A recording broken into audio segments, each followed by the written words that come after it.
Una nueva propuesta llega a la 106.9. Observatorio Cultural, una realización de Casa de las Artes de la Universidad Nacional de Tierra del Fuego, con la conducción de Maxi López. Observatorio Cultural, entrevistas a referentes culturales de la provincia de Tierra del Fuego. Buenos días a todos los amables oyentes en esta mañana de su radio. La cultura importa. Danza, teatro, música, cine.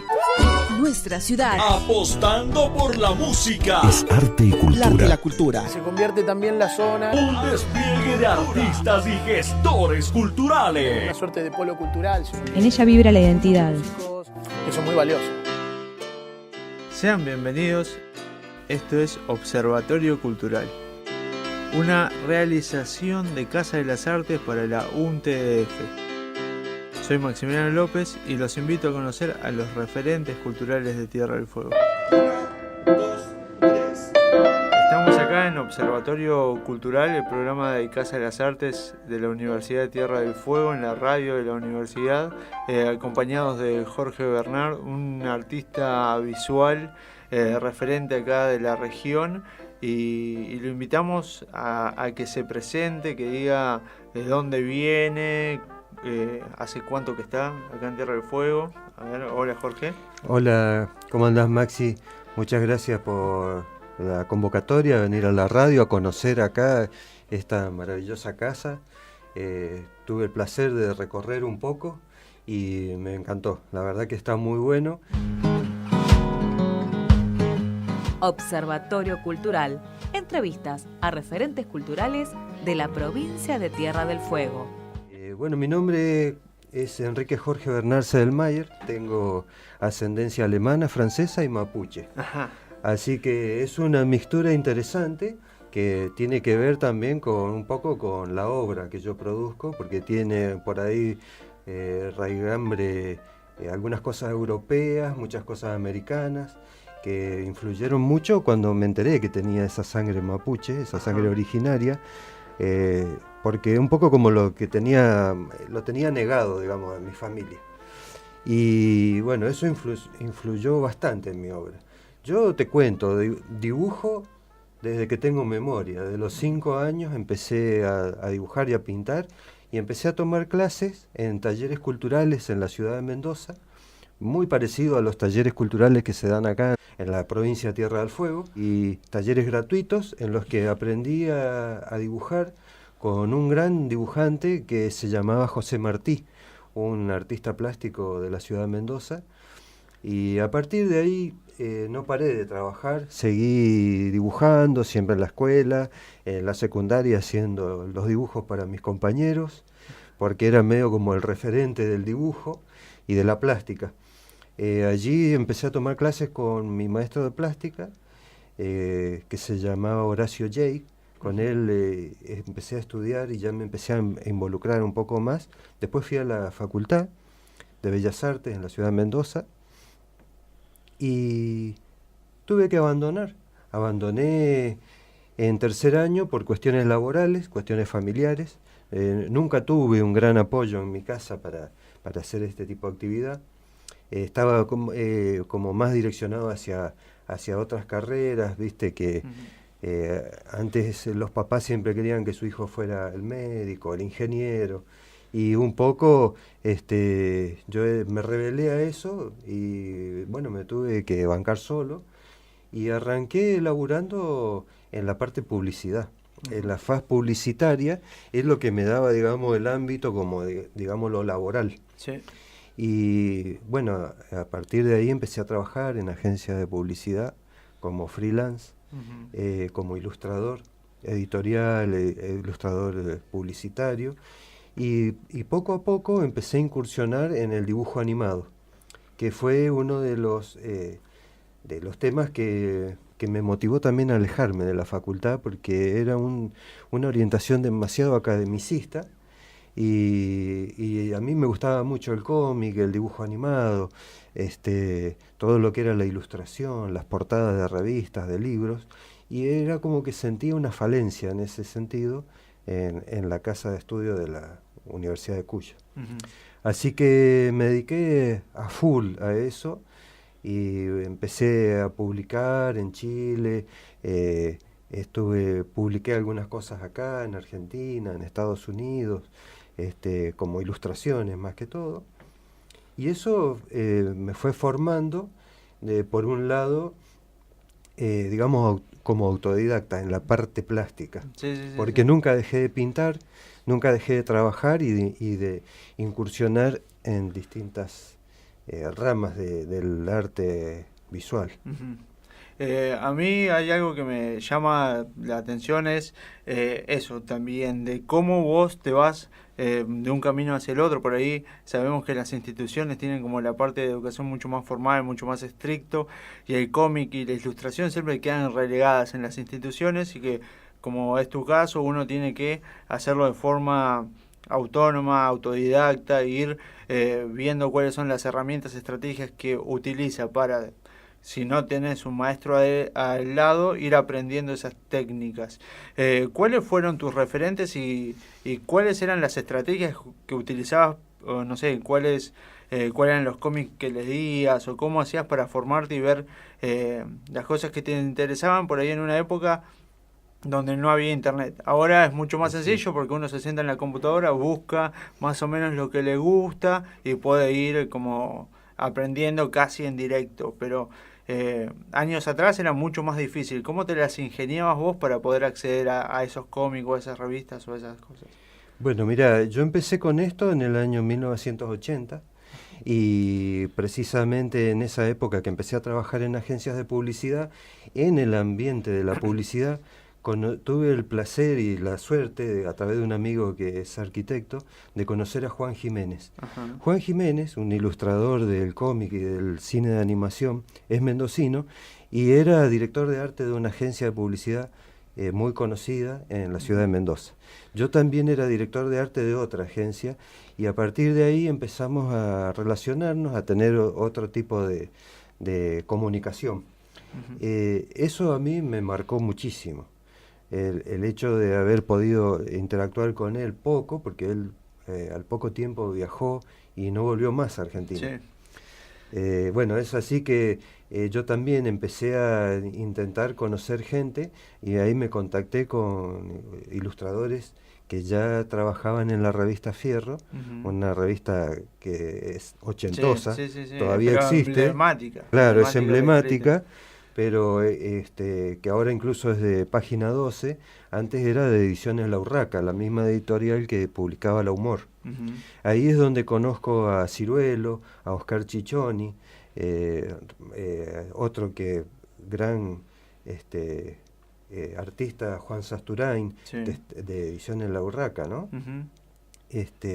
Bueno, esa interacción con esa gente también me fue fogueando y me fue abriendo un panorama de lo que era el cómic mundial. Sí. Y poco a poco empezó a ver una invasión de cómic mundial, porque también fue la época de oro de la historieta. En España, por ejemplo, la revista Simoc, la Metal Hurlant, la Heavy Metal, revistas francesas que marcaron historia. Sí.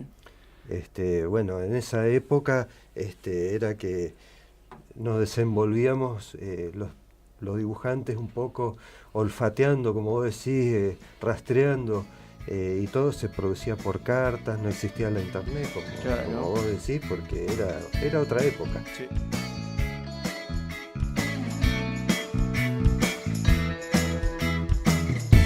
Si escribo en las paredes sin nombre, es porque no te quiero dejar. Si escuchas que yo grito tu nombre, es porque yo te quiero besar. No importa lo que digan,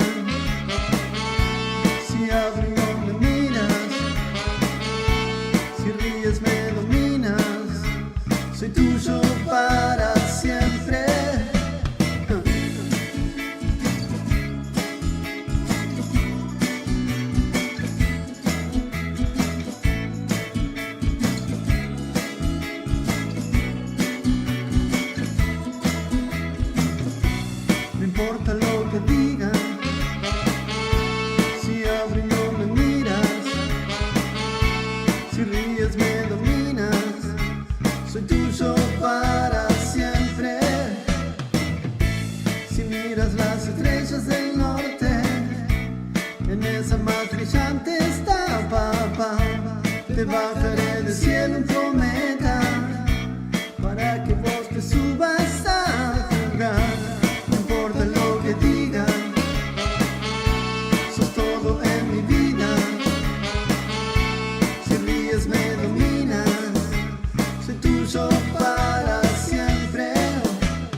La cultura importa.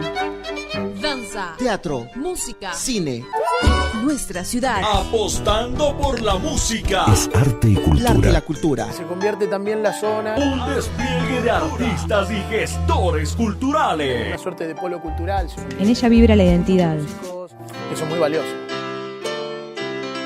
Esto es Observatorio Cultural, una realización de Casa de las Artes para la UNTDF. Soy Maximiliano López y los invito a conocer a los referentes culturales de Tierra del Fuego. En la radio de la universidad, acompañados de Jorge Bernard, un artista visual referente acá de la región. Olfateando, como vos decís, rastreando, y todo se producía por cartas, no existía la internet, como vos decís, porque era otra época. Sí, pero el contacto era más directo también, los que vos nombraste recién, todos emblemáticos de la historieta argentina, gente muy importante, y nada, poder tener de primera mano esa conversación, poder ver esos dibujos, hablar con las personas, es como muy importante, y creo que también marca el rumbo de la dirección de lo que uno quiere seguir. Poder tener contacto con esas personas, de alguna manera, yo conociendo tu obra y todo, marca ese norte, ¿no? Marca mucho el norte, y la posibilidad de ellos siempre han sido muy abiertos. Actualmente soy bastante amigo de Ciruelo, que vive en España, y él siempre me critica la obra a la vez que puede, que yo le muestro mis cosas, me dice, mira acá, mira allá, a mí me parece tal cosa. Y yo no me animaría a decirle a él, mirá, fíjate la escama de este dragón, me parece que no, pero bueno, él, incluso yo voy con ese ánimo de discípulo, con esa humildad de decirle, maestro, dígame, ¿voy bien por acá? Y eso, aunque parezca que no, es mucho, cuando uno es autodidacta. Cuando no hay una formación, digamos, más rigurosa en ciertos aspectos de las artes visuales, como vos dijiste, la ilustración o la animación, que están bastante relegadas. Sí, hay como carreras o lugares donde se estudia específicamente eso, pero en la mayoría de las instituciones, y más la pública, lo que prima es la educación formal de bellas artes, o sea, ya con el tiempo quedó como muy atrasada. Pero obviamente la educación, por lo menos en mi caso, que me formé en una escuela de bellas artes, fue buena hasta cierto punto, pero siempre uno tiene como que emprender su propio camino y empezar a investigar y a ver. A mí me sorprendió esto de también venir de una familia donde uno estudia y el maestro es el que sabe, aprender mucho de mis compañeros y la gente que me rodeaba en esa institución, y después a lo largo de la vida con todos los demás colegas, la gente de la profesión en sí, cómo se aprende hablando, cómo se aprende no solamente viendo cómo se dibuja, sino a través de las vivencias y de las experiencias propias de cada una de las personas.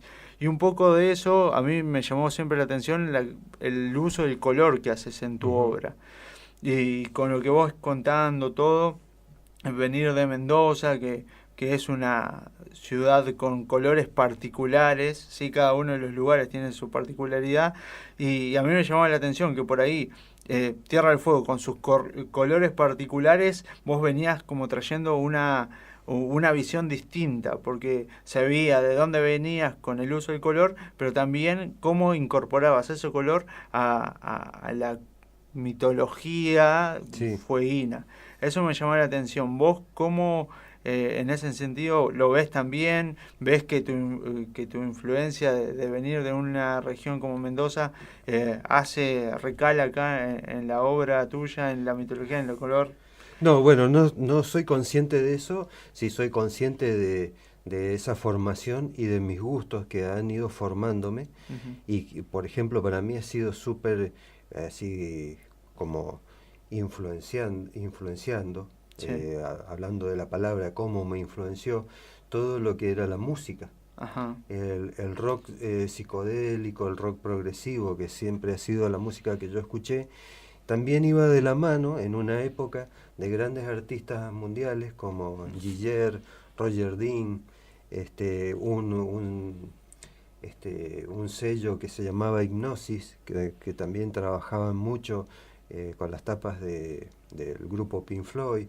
Era un poco la música que yo escuchaba, como King Crimson, y también en esa época estaba mucho en auge el arte de tapa de los discos, del vinilo, que ahora volvió, gracias a Dios volvió, pero no sé si habrás podido ver discos de esa época con pósters, con discos triples, con todo el interior ilustrado. Eso para mí era fascinante. Calcular, yo tenía 12, 13 años en esa época, en los años 70, y me empecé a topar con ese tipo de ilustraciones, y lo difícil era encontrar otra obra de esos artistas. Porque hoy en día vos ponés en internet Ciruelo y te salen miles y miles de imágenes de Ciruelo en feria, su obra, su historia, lo que hizo de chiquito, lo que hizo en Mendoza. Y antes era imposible llegar a eso, a no ser que te encontraras de repente con algún material bibliográfico que también era un tesoro muy apetecible. Bueno, eso también influenció, y también influenció mi parte laboral en la publicidad. Y mi parte laboral en publicidad tenía que ver con la ilustración y con el cine de animación. Que también para mí era muy importante, porque de pequeño siempre fui un seguidor de todas las películas de dibujo animado. Y me interesé en saber cómo se hacían, y de hecho me busqué también un referente. En Mendoza había un gran referente como Ricardo Cangialosi, que era una persona que se dedicaba a hacer dibujo animado para publicidad. Él me enseñó las bases, y a partir de ahí yo empecé a experimentar, a decir, bueno, esto se podrá ir por este camino. Al tiempo llegó la informática. Mediados de los años 90 ya estábamos todos a full con el Photoshop, con el Adobe Premiere, con los programas de 3D, y bueno, todo eso también de alguna manera va cayendo en ese mismo cuenco que es lo que uno tiene adentro, ¿no es cierto? Y después sale en una mezcla, una especie de licuadora de cosas, ¿no? No, es muy interesante eso, poder conocer al artista, a la persona que por ahí conocemos a través de la obra. Muchas veces nos pasa eso, que uno va a un museo o ve una imagen por internet, pero no conoce, no sabe. A mí me llama mucho la atención eso. ¿Cómo llegó ahí? ¿Cuál fue todo su proceso para llegar a ese tipo de imágenes? A mí me llama la atención el tema de cómo influyó el lugar, Tierra del Fuego, en tus comienzos, cuando llegaste, cuál fue la realidad con la que te encontraste y cómo te tuviste que abrir camino, con qué dificultades te encontraste acá. Y yo llegué con una obra que yo consideraba importante en ese momento. Ahí fue cuando conocí a Nini Bernardello. Y veíamos como que, bueno, ella ya era un referente en el año 2003, cuando llegué por acá, 2003, 2004, y recuerdo que ella siempre renegaba de la estepa, de lo estepario de Río Grande. Incluso me acuerdo que en un momento hicimos una muestra colectiva en la ciudad de Ushuaia que se llamaba Habitantes de la Estepa, que tenía que ver con esta estepa barrida por el viento y con esta suerte de lugar poco hospitalario, poco amigable, más allá de la gente, que la gente, o sea, es muy hospitalaria y muy amigable, pero el lugar no.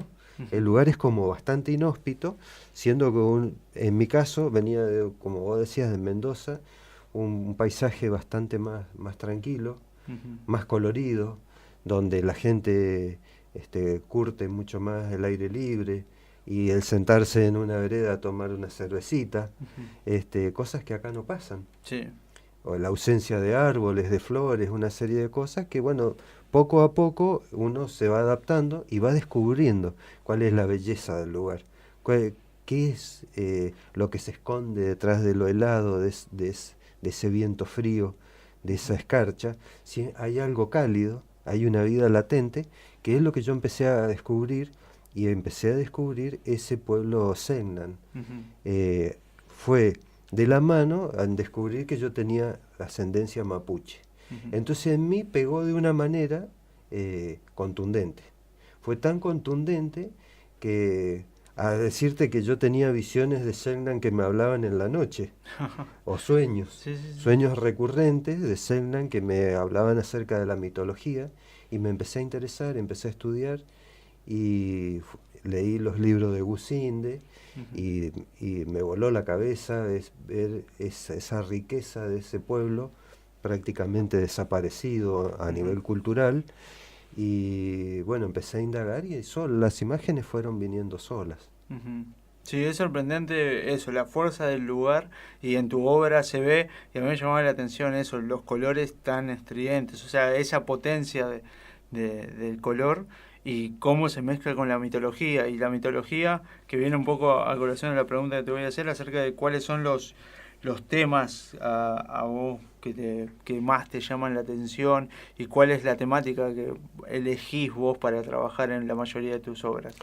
Siempre me interesó la mitología, el arte fantástico, el arte épico, y de hecho de muy joven, prácticamente de niño a adolescente, ya leía la mayoría de los escritores de ciencia ficción, a Tolkien, Asimov, Sturgeon, autores que a mí me recreaban ese mundo mágico interior, y que me lo alimentaban, que me daban, digamos, me daban letra para poder dibujar y sacar cosas. Más allá de que siempre trabajé con ideas propias, incluso en una época cuando estaba en la facultad también hice ilustración, sátiras políticas, mucha caricatura política. Digamos, nunca tuve una preponderancia muy marcada, pero sí tuve artistas que me gustaban y que, digamos, eran como una especie de faro, como el caso de, como te decía, de Giller, de Ciruelo, de Roger Dean, que Roger Dean incluso también es una inspiración para Ciruelo. Charlando con él, descubrimos, por ejemplo, que a los dos de muy jóvenes nos gustaban los mismos artistas. Entonces encontrábamos puntos en contacto, no solo con los artistas, la música rock and roll, Ciruelo incluso es músico de rock. Yo también fui guitarrista en una época, hasta los años 22, 23 años, que estudié música, y después dije, no podía hacer las dos cosas a la vez. O era guitarrista o era músico. Me decidí más por ser artista visual, sí, más artista visual, y dejé la música. En casa yo veía siempre músicos, mi papá era músico de folclore, y siempre mi casa estaba lleno de folcloristas y gente relacionada al mundo de lo folclórico, y ahí quizás también nació esta pasión por los mitos populares, por todos la mitología urbana, las mitologías indígenas, porque son cosas que uno escuchaba de pequeño, y incluso en las peñas, asiduamente me llevaban a peñas y siempre alguna historia de terror se contaba, cosas que me fascinaban, como el viejo de la bolsa, el futre, personajes que son de la mitología cuyana, pericana, y un poco indagando y un poco haciendo ese ejercicio lúdico de decir, bueno, ¿cómo será el viejo de la bolsa? ¿Será verdad? ¿Qué llevará en la bolsa? Bueno, a partir de ahí empiezan a surgir ideas que son disparadores para mi obra.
silencio y gravedad. En la calle o por ahí puedo estar.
...106.9...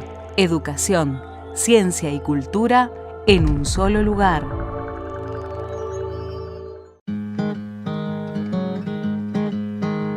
Los lunes de 15 a 16, una nueva propuesta llega a la 106.9...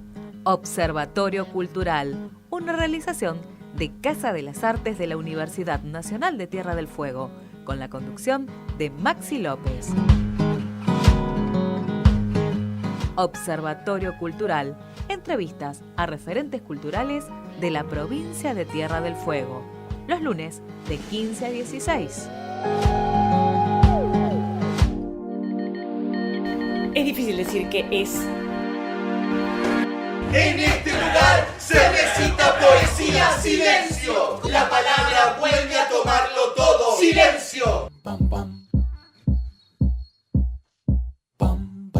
Estamos acá en Observatorio Cultural, el programa de Casa de las Artes de la Universidad de Tierra del Fuego, en la radio de la universidad,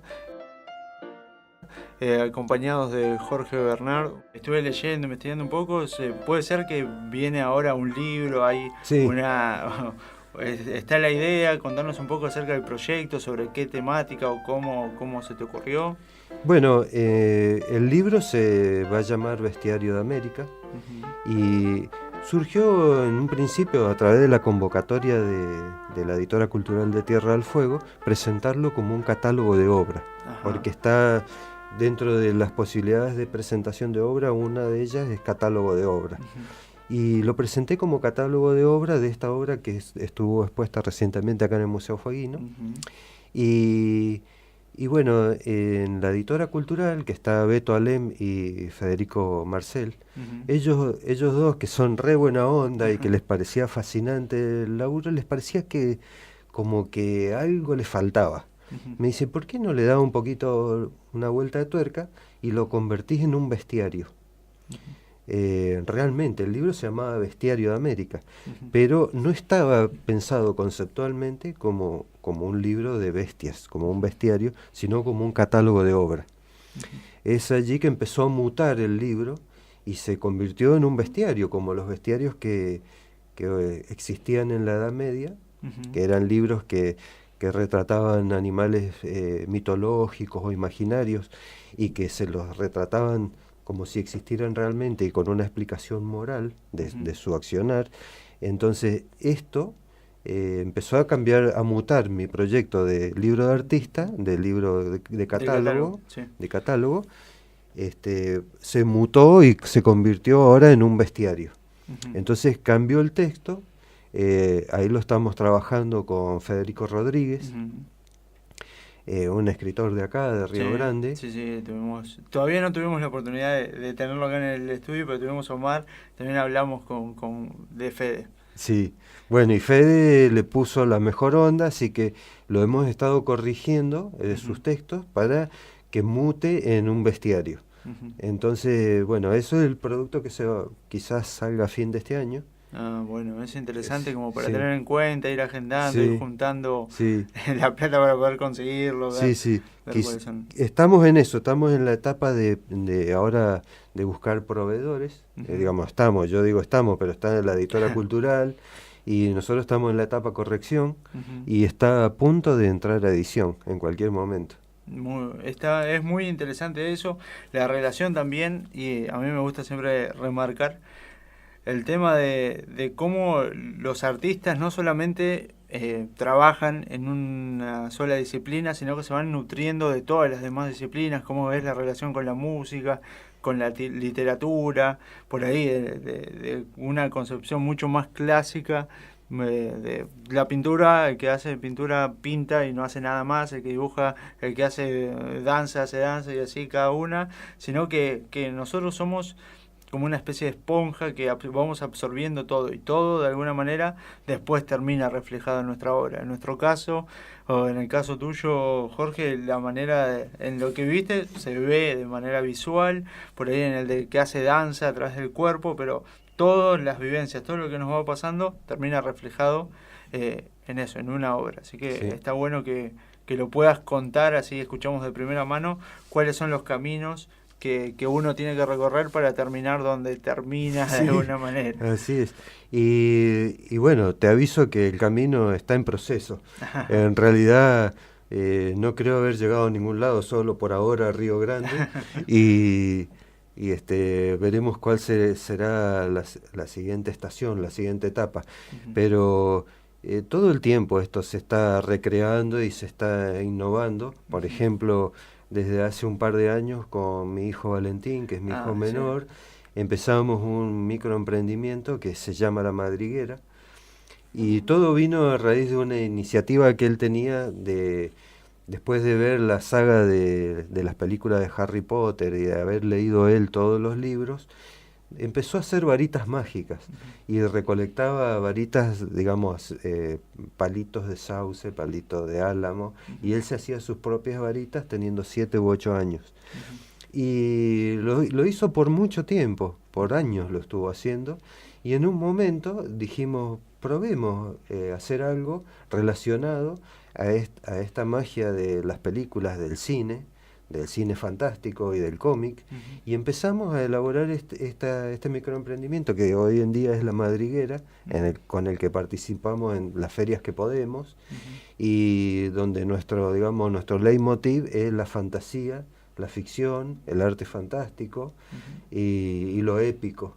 Así que estamos, bueno, el cómic también, por supuesto. Ahí aprovechamos para tener otro tipo de relación, de interacción con el público de Río Grande, y también económicamente de una manera diferente, porque no es fácil vender una obra, no es fácil vender un cuadro hoy en día, pero a veces es más fácil vender una obra más pequeña, más artesanal, quizás que no tenga la envergadura de una gran escultura en hierro o en madera, pero se puede también uno expresar de una manera quizás un poco más accesible para la gente. Muy bien, sí, era un poco lo que quería también llegar, la relación con tu hijo. A mí me llamaba la atención eso, en muestras que vi, que había espacios donde había obra de él, y después en las ferias también cruzarlos a los dos y ver el trabajo que hacían en conjunto, y me llamaba la atención, y eso, que se evidenciaba también el camino, eso del que hablábamos hace un rato, el camino que uno va transitando y cómo todo influye de alguna manera, y de alguna manera, así como vos tenés estos representantes, esta gente que te influyó cuando vos eras chicos, también cómo tu hijo de alguna manera Sí. va influyéndote y cómo los dos se van retroalimentando de esta situación. Sí, totalmente. Mi hijo, cuando trabajamos, me enseña a él un montón. Él tiene una manera de trabajar, ya tiene 14 años casi, los cumple dentro de unos días, y él me enseña maneras de trabajar que él va teniendo. Me hace acordar cuando yo tenía su edad, que digamos es muy personal, tiene un carácter muy, muy fuerte, y él va diciendo, no, papi, esto no se hace así, esto lo tenemos que hacer así. Tenemos algunas charlas, no llegan a ser discusiones, pero sí intercambiamos opiniones y vamos hacia un rumbo en el cual yo aprendo muchísimo, un montón. Está muy, muy interesante. Por ahí llegando ya al final de la entrevista, me gustaría dos cosas. Primero, que invites al oyente, a la persona que está del otro lado, ¿de qué manera invitarías o qué le dirías como para que se acerque al mundo de las artes visuales, al dibujo? Sé, por ahí hay mucha gente que dibuja y no se anima a mostrar, o por ahí no quiere dibujar porque dice, no, dibujo, ya soy grande y no dibujo, dibujan solamente los nenes. Así que no sé qué... Mira, yo lo que veo acá en Río Grande, más que en Ushuaia, pero sobre todo en Río Grande y extensivamente a Tierra del Fuego, que nos da un espacio muy propicio para las artes visuales, porque tiene mucho que ver con el estar guardado acá, el estar adentro de casa. Y hay mucho potencial en los jóvenes. Y hay mucho, como vos decís, también hay mucha gente que por ahí no se anima. ¿Cuál sería mi consejo? Que salgan, que muestren, que interactúen, así como ese fenómeno tan fantástico que es Maraño, ese fenómeno donde los chicos se pueden expresar de una manera libre, que tienen algo que los aglutina, que es esa energía, ese maraño que los aglutina. Está buenísimo que los chicos salgan, interactúen, pregunten, que puedan hacer la experiencia también de ir a talleres particulares, a los talleres de cultura, de la MUNI, de gobierno, que busquen todas las alternativas, porque no es un métier muy fácil. Sí. No es nada fácil. Tenemos, bueno, gracias a Dios está el Polivalente de Arte acá en esta ciudad y en Ushuaia, con profes que son buenísimos, que son una muy buena guía para los chicos. Lo sé porque hace más de 10 años que soy papá de alumnos del Polivalente. Mi hija mayor ya egresó y está en segundo año de Bellas Artes en La Plata. Y bueno, conozco desde el punto de vista del papá, y del papá que siempre ha estado un poco mirando así desde arriba cómo van evolucionando los chicos con ese amor al arte.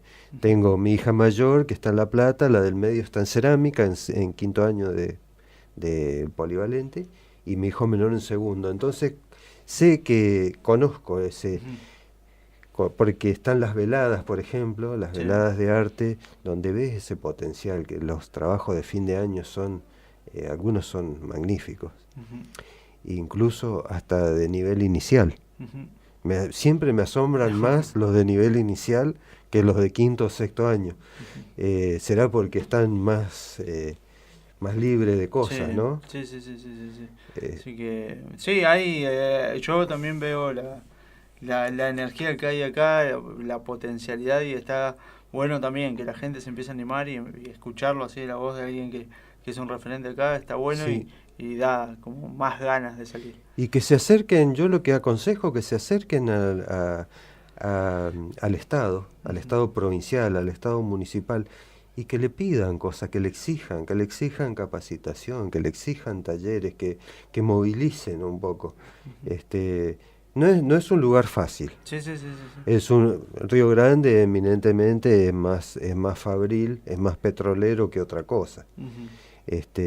Es algo muy parecido como lo que se vivencia en toda la Patagonia, porque yendo en distintas ciudades he podido percibir que es muy similar en toda la Patagonia. Digamos, desde Neuquén hacia el sur hasta Ushuaia, es bastante similar digamos, el aislamiento. Acá ya tenemos un doble aislamiento por la distancia y porque somos una isla. Pero ese aislamiento cultural existe en la Patagonia. Y todos los artistas los sufrimos. Y bueno, siempre que nos encontramos en estos foros, en estas reuniones, en estos encuentros por ahí patagónicos, todos hacemos catarsis sobre el mismo tema.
Una nueva propuesta llega a la 106.9, Observatorio Cultural, una realización de Casa de las Artes de la Universidad Nacional de Tierra del Fuego, con la conducción de Maxi López. Observatorio Cultural, entrevistas a referentes culturales de la provincia de Tierra del Fuego. La cultura importa. Danza, teatro, música, cine. Nuestra ciudad. Apostando por la música. Es arte y El arte y cultura. la cultura. Se convierte también la zona Un despliegue de artistas y gestores en culturales. una suerte de polo cultural.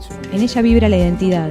invitados. Estamos acá en Observatorio Cultural, en la radio de la universidad, acompañados de Jorge Bernard. Como última pregunta, bueno, en realidad no es una pregunta, sino me gustaría que así como recién dijiste un par de nombres de referentes, aconsejes un par de nombres como para que la gente en su casa pueda llegar a buscar, a sentarse en la computadora y googlear algún referente en visuales, alguien en música, o no sé, recomendarle una película, recomendarle leer algún libro, algo que te haya marcado, como para que la gente, si tiene ganas, se siente en la compu de su casa y busque algo sobre eso. Bueno, mira, yo lo que aconsejo siempre es ir a la fuente. Supongamos, en el caso de hoy en día estamos con el auge de las películas fantásticas. Yo siempre recomiendo ir a la fuente. Por ejemplo, El Hobbit es una película hermosísima, pero es invalorable el hecho de toparse con el libro de Tolkien y con la bibliografía de Tolkien, que fue un máximo referente, bueno, para mi forma de ver, de las letras a nivel mundial, junto con C.S. Lewis, que fue el autor de Narnia y de Alicia en el País de la Maravilla. Tenían distintos enfoques, pero bueno, los dos eran unos eruditos en letras, uno más enfocado a lo cristiano, otro más enfocado a la mitología. Pero sí, considero que la fuente es la fuente. A partir de ahí uno puede alimentarse, nutrirse de esa energía de primera mano. Y bueno, en música como referente, como yo te digo, bueno, mis referentes musicales a nivel nacional siempre fue el Flaco Spinetta. De pequeño, cuando lo escuché, me hizo un poco separarme de lo que yo venía escuchando, que era puro folclore en casa, y encontré una beta diferente. Y después el rock internacional progresivo, inglés, alemán, italiano, argentino, mexicano, estadounidense, siempre me fui escuchando hasta incluso la música étnica. Si vieras mi discografía, te asombrarías de la cantidad de cosas a veces que escucho cuando estoy trabajando, desde un tango hasta una tribu de Senegal, o a lo mejor músicos de México o de Brasil o de acá de Tierra del Fuego. Un poco me va influenciando y también me va creando esos climas que me hacen trabajar de alguna manera en especial. Bueno, muchas gracias, Jorge, por acercarte, por contarnos, por abrir un poco el interior de cada uno, dejarnos chusmear un poco cómo trabaja, cómo se siente, cuáles son las raíces. Así que muy contentos de tenerte acá y nada, invitamos a toda la gente que no lo conoce, que puede llegar a buscarlo en internet. ¿Tenés alguna página? Tengo un blog que es artistabernard.blogspot.com. No está muy actualizado, pero se puede ver bastante obra, incluso hasta dibujo animado se puede ver, los trabajos que hice para agencias de publicidad, trabajos que, no sé si está el trabajo que hice para Amnesty International, pero hice muchos trabajos que tenían que ver con la animación, con otras que tienen que ver con la ilustración. Se va a ver caricatura, se puede ver algo de dibujo, pintura, de todo un poco. artistabernard.blogspot.com. Bueno, invitamos a todas las personas que puedan entrar al blog y ver lo que hace acá el artista con nosotros. Y bueno, agradecerte de nuevo que hayas venido, que estés compartiendo esto. Muchas gracias.